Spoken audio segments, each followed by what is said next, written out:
hip-hop ain't going nowhere, you know what I'm saying? And if you thought the first album was a fluke, hold your head. Cause this winter, man, it's all, dog. It's all like you never thought. The next album is called Life After Death, and we ain't taking no prisoners. Christopher Wallace was a legend by all means, a lyrical genius, and an innovator in hip-hop. His story is a tragic one, as he was shot and lost his life way before his time should have expired. Better known to the world as Notorious B.I.G., this rapper was taken from us by hate, jealousy, and greed. The Brooklyn native was a victim of a drive-by shooting that took place on March 9th, 1997. But what if this misfortune for the rap god continued even after death? What if his unsolved murder was actually as simple as betrayal, and the case was overlooked because of deception? What if he was just a pawn in the corrupt industry we call hip-hop? Get ready for some shocking evidence and outrageous statements that may just be true answers to all of these questions and more. The rise of Bad Boy. Bad Boy Records is an American record label that was created by Sean Combs, otherwise known as Puff Daddy or P. Diddy. The label was created in 1993 and was based out of New York City. Diddy was a former talent director of Uptown Records and created the label with the vision of making a platform for emerging hip-hop and R&B artists. Bad Boy Entertainment. I named it Bad Boy because I wanted to go against the grain. Anytime you go against the grain, they consider you like kind of bad. Nothing negative, nothing like hardcore. Just, I didn't want to be regular. I didn't want to just make records. I didn't want to just make money. I wanted to make history. Before Notorious B.I.G.'s release of Ready to Die in 1994, the company was actually going through troubles and was about to go under. Between financial struggles to keep up with the cost of production and legal battles with Uptown Records, it was likely to have not worked out. When Diddy left Uptown to start his label, the R&B group Jodeci also took the lead, and there were disagreements and lawsuits over the rights to the artists. This took a tremendous toll on the newly formed label. However, things would turn a corner in 1994 with the release of Big's Ready to Die album and Craig Mack's Flavor in Your Ear. Diddy had turned his misfortunes around and things were looking up. But what if it wasn't enough for him? What if he had constructed a bigger scheme to get rich for life? The murder of Christopher Wallace. And the murders. We at Primetime have been reporting on the violence in the world of rap music. This week, that world took another ugly turn when one of the best-selling rap artists was killed in Los Angeles in a hail of gunfire. The Notorious B.I.G. was shot and killed in a drive-by shooting on March 9th, 1997 in Los Angeles, California. This has now become one of the biggest and most infamous unsolved murders the world has ever seen. On the night of his death, Biggie attended the Soul Train Music Awards in Los Angeles. After the event, the crew got into two different white Chevrolet Suburbans, one occupied by B.I.G. and the other Diddy. The shooting was carried out in a similar manner to the murder of Tupac Shakur, who was killed in a drive-by shooting in Las Vegas 6 months earlier in September 1996. Both murders fueled speculation of an East Coast-West Coast hip-hop feud. Although, what if it was just a plot created by an evil genius? It's pretty fitting that this, or both of their murders, could be pinned on the tensions between the East and West. Despite numerous investigations and leads, the case has never been officially solved, but now there are more people coming out to share their opinions of the matter. There have been recent interviews that led to speculation that this was a planned-out assassination from the one and only P. Diddy himself. Yeah, we know why. You know what? I got a better question. Yeah. How valuable is a Biggie Smalls verse? Yeah. Puffy has been making money off of Biggie's name for longer than Biggie was alive. Valletta Wallace, Biggie's mom. In an interview on The Breakfast Club, Biggie's mother subliminally mentioned she would like to strangle Diddy, and we can only speculate as to what she knows about their relationship. In other interviews, Big's mom exposed Biggie's intense disdain for Diddy, shedding light on their shaky relationship. I accept it, but there are little avenues, little crevices and corners of his death that I cannot and I will not accept. According to Ms. Wallace, Biggie harbored a profound resentment towards Diddy, feeling exploited and manipulated by his business practices. In the immediate aftermath of Biggie's passing, there was a surge in interest in sales of his music. His album, Life After Death, released just a few weeks after his death, was a massive commercial success and further solidified his status as a hip-hop legend. The album's success also brought attention and financial gains to Bad Boy Records. Biggie's mom, Valletta, spoke about how she believed Diddy used her son in her book titled Biggie. "My son was part of a high-stakes game and didn't know the rules," she Diddy writes, "I'm glad he does not have to witness that the very people that he thought could ride and die with wouldn't think twice about using his mother. I'm glad he doesn't have to know that they wouldn't think twice about exploiting his children, and that Diddy only loved her son after his death. This is probably due to the massive amount of royalties he's receiving to this day from Big Success." Gene Deal. He said, I'm a businessman.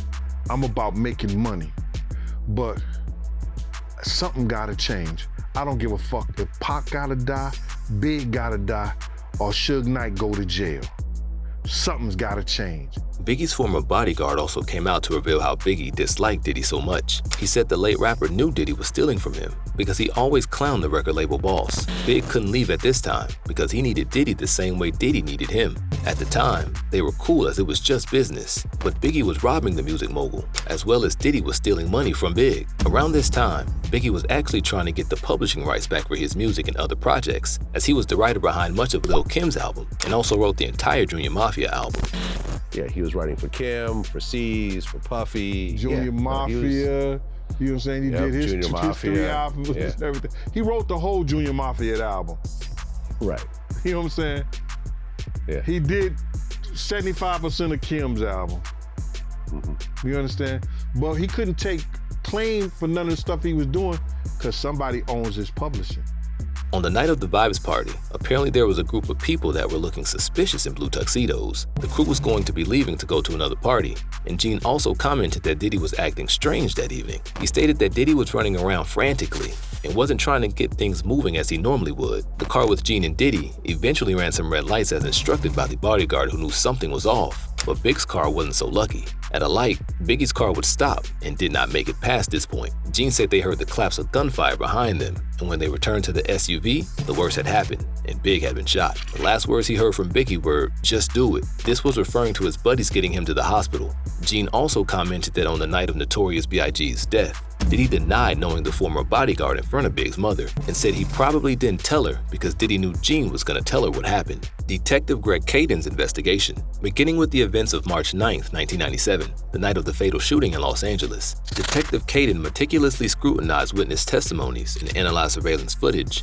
delving into the sequence of events leading up to the tragic incident. His primary focus was to identify potential suspects and motives behind the murder. Caden's investigation led him to target a Southside Crip named Keith D, who had significant influence in Compton during the 90s and was incarcerated the same year Biggie died. Employing strategic measures, Caden convinced Keith D to share crucial information. Keith D revealed that he had offered protection to Biggie on the night of his death, but Diddy declined, shedding new lights on the circumstances. Bad Boy Entertainment had actually hired Crips for security work out on the West Coast. Is that true? We've never hired Crips or any other gang faction to do security for us. A groundbreaking breakthrough in Caden's pursuit came when he exposed the alleged involvement of a corrupt officer from the Los Angeles Police Department, David Mack, along with his associate, Amir Muhammad. This revelation hinted at a potential cover-up within law enforcement, fueling suspicion surrounding the rapper's death. Caden relentlessly pursued this lead, exposing the potential collusion between rogue officers and criminal elements. Throughout the investigation, Caden faced numerous challenges, including witness intimidation, uncooperative informants, and the passage of time eroding vital evidence. Unfortunately, even he could not officially solve the murder. Uncle Ron. I was offered $30,000 to perform a hit on Biggie Smalls. March 1st of 1997, I was approached by Diddy to perform a hit, finding out that he wanted all the rights to all his catalogs. Ronald Muhammad shared a close association with the rapper Notorious B.I.G. He's recently taken to social media stating that on March 1, 1997, Diddy offered a sinister deal to eliminate his own artist, Biggie. Uncle Ron refused the deal, and the blame fell on others like Suge Knight and Amir Muhammad, as the tragic events were already set in motion. Due to his alleged involvement in the events leading up to the shooting, Uncle Ron became linked to the investigation into Biggie's death. Various accounts suggest that he was driving the vehicle in which Biggie was riding in the night of the murder. Uncle Ron's role in the case has been a subject of intense controversy and speculation. Some theories proposed that he might have possessed knowledge of the planned attack, or possibly played a more direct role in orchestrating it. However, it's crucial to acknowledge that no concrete evidence has been presented to these claims. The investigation into Biggie's death has encountered numerous challenges. While Uncle Ron's potential involvement has raised questions, the precise extent of his role and responsibility, if any, in the events leading to Biggie's murder continues to be a topic of debate among investigators and the public. It's unknown if Uncle Ron is now coming forward to gain clout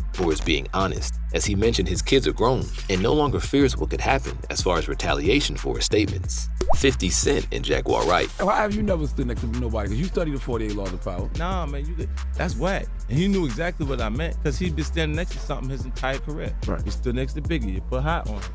That's stand next to the fighters you want, right? You stood next to Mace, you stood next to Jock. Look, Puffy might be the destination for anybody going nowhere. Nobody survived.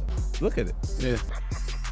Following the death of rap legends Notorious B.I.G. and Tupac Shakur, OG artists like 50 Cent have grown tired of Diddy's bullshit, leading to public call-outs in recent interviews. These interviews quickly went viral, sparking intense discussions among fans, with many speculating that Biggie wasn't the only artist Diddy may have influenced negatively. 50 basically calls Diddy out, saying that he's only gained his success by riding the back of his artists, stating, "Look, Puffy might be the destination for anybody going nowhere." Uptown Records started with 5 people. Andre Harrell, I'll Be Sure, Heavy D, and Puffy. And Kim was the longest working employee because she was there from the very beginning. She was Andre's personal assistant.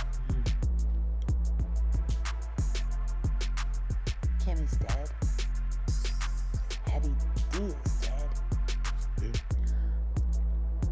Andre Harrell is dead. The only 2 left are Puffy and Al almost died.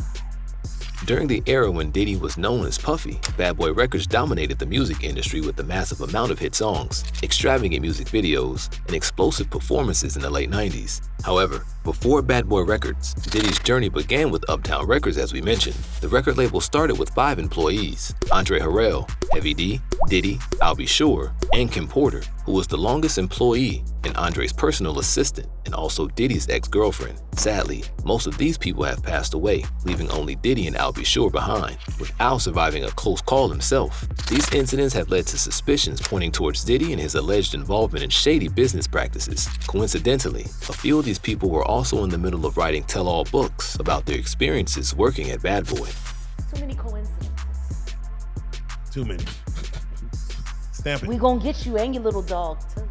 Recently, in an uncensored podcast interview, Jaguar Wright made controversial claims about Diddy's supposed connection to Notorious B.I.G.'s death, citing close associates as sources of this information. Moreover, Jaguar also stepped forward, highlighting Diddy's apparent motive for wanting Biggie dead, perceiving him as a threat to Diddy's own success and interest in the music industry. Jaguar discussed how Diddy seemingly benefited from Notorious B.I.G.'s death, stating that his financial gains from Biggie's legacy increased after the rapper's untimely passing, and how he's been gaining royalties in the millions all these years later. She also exposed him for some other very humiliating acts towards his artists, and in detail talked about how he made advances on most of them. I think everybody that knows Sean Carter knows that he will slump anyone in any relationship for $1.